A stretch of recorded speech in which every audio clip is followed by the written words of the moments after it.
This next round is our version of Question Time called Ask the Politicians. I'll play the host. Rory, you're Tony Benn. Hugh, you're a Tory spokesman. And Al, you're the voice of the silent majority.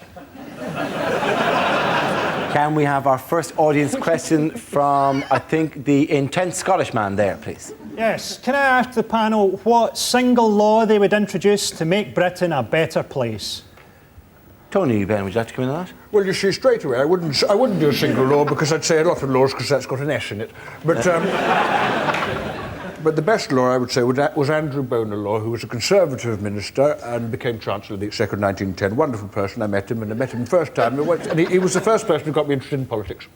But the answer to the question, Mr. Benn, if you could possibly... Well, you see, there we go. We're concentrating on personalities, not on issues. I think that's completely wrong, and I'll come back to you later. OK. Tory. Hugh? No foreigners. Is that what you'd say? Well, I think it's time for the decent, honest, hard-working, law-abiding, tax-paying, normal, sensible, reasonable, down-to-earth, hard-working, normal, law-abiding, down-to-earth, sensible, reasonable people. Hard-working, law-abiding, tax-paying, fleeced, decent, honest, hard-working, law-abiding, normal! Decent, reasonable, sensible, law-abiding, normal, hard-working people of this country who don't want to pay their speeding fines, regardless how fast we may have been going the wrong way up the slip road, on a phone, no seatbelt, no tax, no MOT, no insurance, whilst eating a burger and receiving oral sex on the telephone. Haven't you got anything better to do, officer? It's time for us to speak. And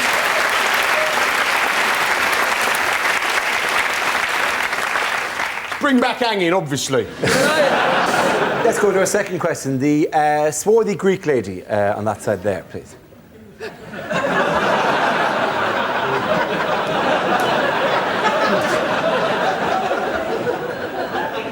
Yes? Oh, thanks. I was just wondering that as Britain chairs the European presidency, what changes should we be making? And would anyone like some falafel? Falafel, Tony Benn? Well, I've never falafeled in my life. And the European Union? Well, I've never been a fan of the European Union. I think it'd be a very good thing if Britain were towed away into the North Sea, a little bit further away. Now, that's strange. It's the first time I've ever agreed with anything you've ever said, mate. Right? Well, you've obviously not been listening. That's all I can say. I've been listening. I've simply chosen to remain silent up until now. Well, I must say you're very vocal. I'm the voice of the silent majority. Well, I must say... Obviously, having said that, I'm no longer a member, but... The point... I think European Union, change your name to the British Empire as a mark of gratitude. Call the euro the pound, right? And new kit. I feel, really, the very best thing to do would be to move the European Parliament to the Millennium Dome. They're both a waste of money. It'd be good to get them both lumped together. OK. The lady there in the middle. You have a question? Indeed. Now that Cub Scouts don't have to swear allegiance to the Queen and God anymore, who do the panel think that they should swear allegiance to? Tony Benn. I think you have to go a long way to beat Clement Attlee. I, personally, have sworn allegiance to a Cub Scout. He's absolutely lovely and he does marvellous things with his woggle. One phone call, you're on a register.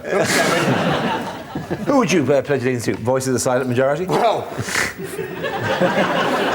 speaking for the people who would have shot that burglar a third time,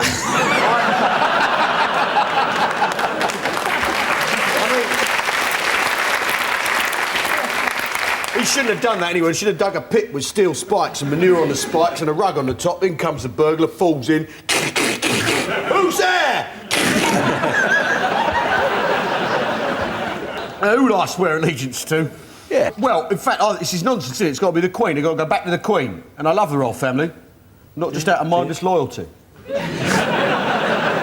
not that, then what? I fancy her. They're all dirty, those German birds, aren't they? Do you follow the rules of etiquette when meeting the royal family? What are you talking about? I recently discovered that one is not meant to turn one's back on the Queen. I don't understand. She's very unlikely to nick anything.